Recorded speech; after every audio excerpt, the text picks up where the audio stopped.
Okay, wow. Okay, you guys, have you ever had everything set and then it I gotta get this all set here. You get everything set and then your camera won't work. So I had everything here, I practiced, everything was great, and then my camera on my computer wouldn't work. So I'm using my cell phone. Hopefully you can hear me good and we can get started. I'm a little bit late on our Thursday Facebook Live event. And so today we are chatting about chicken stew recipe. I am welcoming you back into my kitchen. For those of you who have not seen the first time that I did this, I connected yeast and leadership together and we made garlic tie the knots, and that was very fun. So I've decided that I'm way into cooking and baking, and so I'm gonna try to connect a recipe to each one of the events that we have. And today we are going to talk about chicken stew, and well, you'll know soon enough what our topic will be today. Well, I think you already know because the title said a cup of diversity. So there you go, spoiler alert, it's about diversity, which makes a lot of sense, right? It's a relevant topic. February is Black History Month and March is Women's History Month, so it makes a lot of sense. And over the last year, we've had quite a bit of discussions and just anger, quite frankly, with regards to race relations. So I wanted to talk about it a little bit and bring some of my perspective to the conversation. And the other thing I need to tell you before I get started here is Mike and I, my husband Mike and I, are doing a pantry challenge. The pantry challenge, about 4 weeks ago, maybe 3 weeks ago, looking in the freezer and saw that we had tons of food, and there's only 2 of us in the house now. Both of our kids are grown and married and out the door.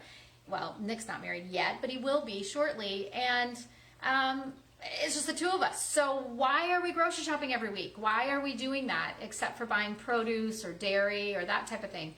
And so I said to Mike, hey, let's only make recipes and only eat food that we have in the house. That's either in the pantry, the refrigerator, or the freezer. And so that's what we've been doing. And I personally have been having a blast at it. I think he has too. We've made some different types of stuff, some different desserts and things. So I'll share those with you later on or at another time. But we're having fun. So I'm going to challenge you to go into your pantry and only make things that are in there. I'm a little nervous as we get to the salsa and the soup because we're going to have to be pretty creative when we get to that section. Right now it's been kind of easy because it's been chicken and pork and beef and we've got the vegetables and things like that goes with it. So it's been kind of easy to do that. But we are focusing on it. So I challenge you. And if there are food in your pantry, like in ours, that you don't like or you aren't going to be able to make a recipe with, then donate it. And I'd love to hear about how you help out those in your community. Excellent. Okay, so we got the pantry challenge out there, and we are going to get started in on our recipe. So I've already, I've already chopped up the carrots, the onions, the celery, and the potatoes. So those are in the crock pot. I'm going to be chopping up the chicken as, I feel like, I don't know if you guys know Julia Childs, but I feel like chopping up the chicken. I feel like that's what I say. For those of you that are about my age, you know the Saturday Night Live skit of Julia Childs.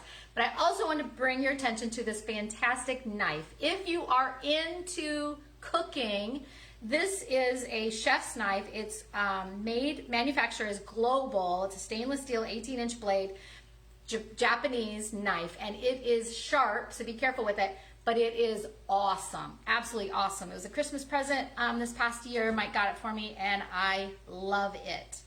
So, why, I'm gonna cut up this chicken while we're talking here. Why diversity? Why am I talking about diversity? Why is it on my mind? Well, our Rotary Club up here in Rockton, Illinois, Roscoe, Illinois, is undergoing a initiative to grow our membership, right? So it's a membership drive. But we don't just want to bring in members. We want to actually be intentional about bringing diverse people into our club so that we can learn, we can be representative of our community, and it isn't this, quite frankly, old white man's club. And so we are intentionally going through, we're just at the beginning stages, but we're intentionally going through the process of a membership drive and implementing a strategy based on diversity and bringing diverse people into our club. And I'm excited about it. I'm the president of the club, and I am really thrilled that we are going down this road. It is about time. So, through my research, I've been watching YouTube videos on unconscious bias. I've been reading a lot about racism and anti-racism and all of this stuff. And so I thought, you know what, today is a good day, February 25th, the last Thursday in February, Black History Month, to talk about diversity. So I have a question. Now I can't see your responses because it's not on my computer and it's on my phone. But I do want you just to think about one question, and that is, when you hear the word diversity, when you hear that word, what do you think of? So just think about that for a second. When you hear the word diversity, what do you think of? What do you think of? For me, I think of gender, right? Of course, I'm a woman and I hit the wall pretty much every day when it comes to whatever. And so I think of gender and I think of skin color. Those are the things that I think of when I think of diversity. I might think of age, but it takes me a little while to get there. So as I was going through this research, Rotary International had directed me to a website where there was a document that was called Social Identity Wheel, and it was developed by the University of Michigan. And on it, so it's this wheel, and so on it there are all different kinds of identities. And so I'm just going to read them to you, because typically we're thinking of race and we're thinking of gender, but there's a lot others too that define diversity. There's ethnicity, yes, makes sense, ethnicity. Socioeconomic status, hadn't thought about that one. Gender, sex, sexual orientation, national origin, first language, now that one surprised me, I hadn't thought about that. Physical, emotional, developmental abilities or disabilities, right? So those folks that have a physical disability, an emotional disability, or a developmental disability, absolutely. Age, religious or spiritual affiliation, and race. So there are, I think, 11, 3, 6, 9, 10, 11. So there's 11 listed here. And I will guarantee you there are plenty more of social identities that would come into the definition of diverse. But those are just a few. And I wanted to just point that out because it's important that we're inclusive for everybody. And race is important and gender is important, but it's big, right? It's bigger than that. So I wanted to bring that up as we talk about diversity. The other thing I wanted to share with you guys today, which is, it's a personal experience that I had about, I don't remember how many years ago, maybe 10 years ago, maybe longer. My niece will know. And that I want to share with you, and maybe you've experienced this before. I'm guessing that you have, or you can understand where I'm coming from. I hope you can understand where I'm coming from, because it's a very personal example. And that is that about 10 years ago, I drove down to St. Louis to visit my niece. And she lived downtown St. Louis. I mean, downtown St. Louis. She lived in one of those really cool loft apartments, that kind of had rafters and all that. It was really cool. And so I went down to visit her, and I made a hotel reservation at a hotel at the Holiday Inn that was close to her apartment. And so I'm just putting this chicken in, putting the chicken in the crock pot. Anyway, so I left after work, and so I left about 5 o'clock, and to get to St. Louis from Rockford is about 5.5 hours. So I drove down there, and I was a little nervous. So some of you may know, but most of you probably do not know that one of my big time fears is to be attacked and raped. I know, I have no idea, excuse me, I have no idea where that comes from, but that is one of my biggest fears. It just freaks me out. I dream about it. Night terrors, the whole thing. Anyway, I'm guessing that some of you can probably relate to that. So I was driving late at night. I got down there about 10:30, and I'm trying to find the parking lot to the hotel. I find the parking lot, which I think is the parking lot. I'm not 100% sure, but I'm like, I'm just gonna park here and go into the hotel and I'll ask. So I park there. It was across the street from the hotel, and I'm really putting a lot of chicken in this stew. I hope Mike likes it. Anyway, so I get out of the car. I grab my overnight bag and walk pretty fast on the way into the hotel. So I'm across the street, so I'm a little bit a ways, and so I'm walking towards the hotel. I'm not across the street. I haven't even started crossing the street yet. I'm still in the parking lot, and this man starts yelling at me. He starts yelling, not at me, but to me, and he says, "Ma'am, ma'am," and he sounds really aggressive, and I don't know if he wants money. I don't know if he's gonna rob me. I have no idea if he's gonna hurt me. I have no idea.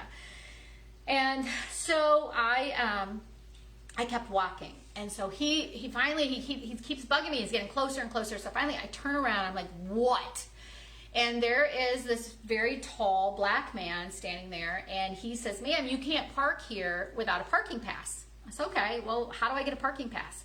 He goes, "Well, I can give you that parking pass." And I'm thinking, yeah, right? Is this a scam? Is he trying to lure me just to open my purse? He's going to steal my wallet. What's going to happen here? And I was really nervous, and I've always been very just aware of my surroundings, and quite honestly, not trusting, because I'm worried that someone's going to hurt me. So he then proceeds, so he goes and he gets me a parking pass, and he then proceeds to berate me and yell at me and call me a racist and call me all these things that he shouldn't have been calling me, because I did not turn around and talk to him when he was yelling at me.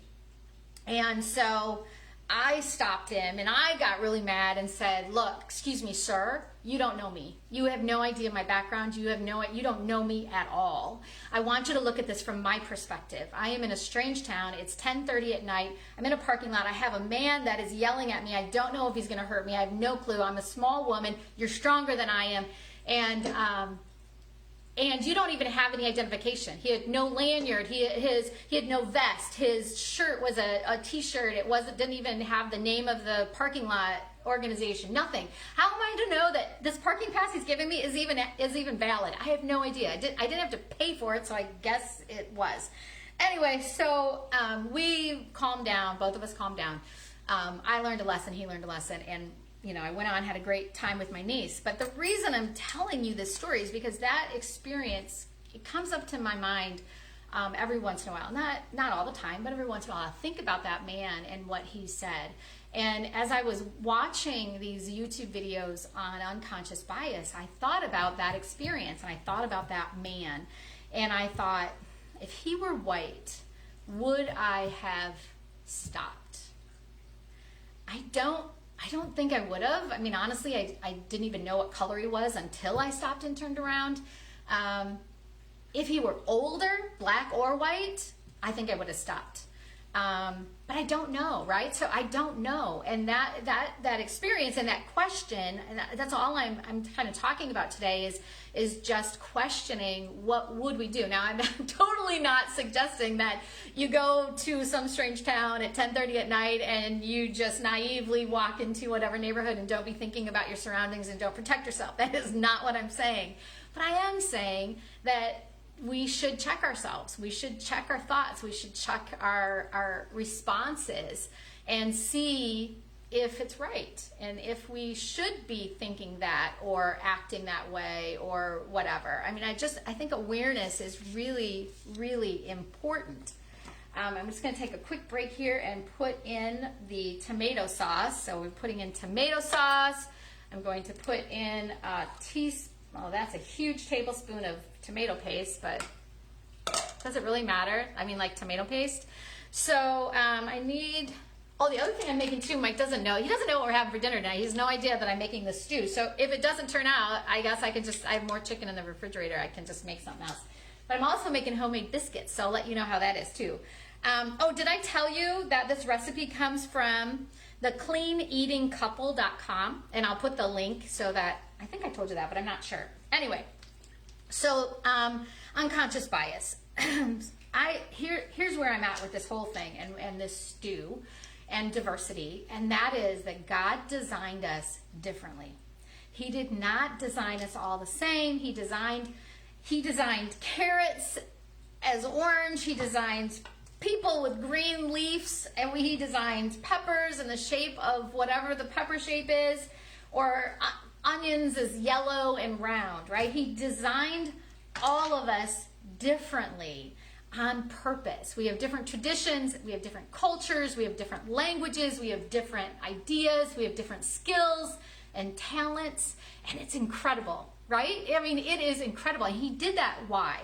He did that because we are good as individuals, right? Like this carrot is good if you're into carrots. This carrot is good on its own, but mixed with chicken broth and garlic and slap your mama, this Cajun seasoning is really good.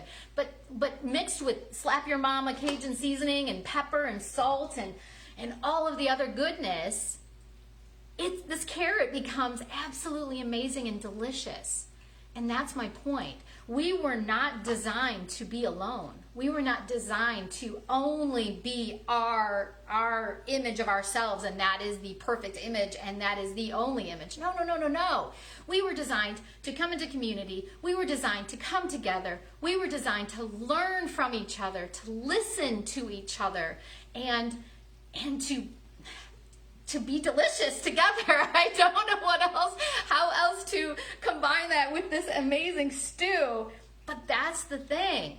You know, research shows us, which is amazing, that a gender diverse organization outperforms those who aren't by 15%.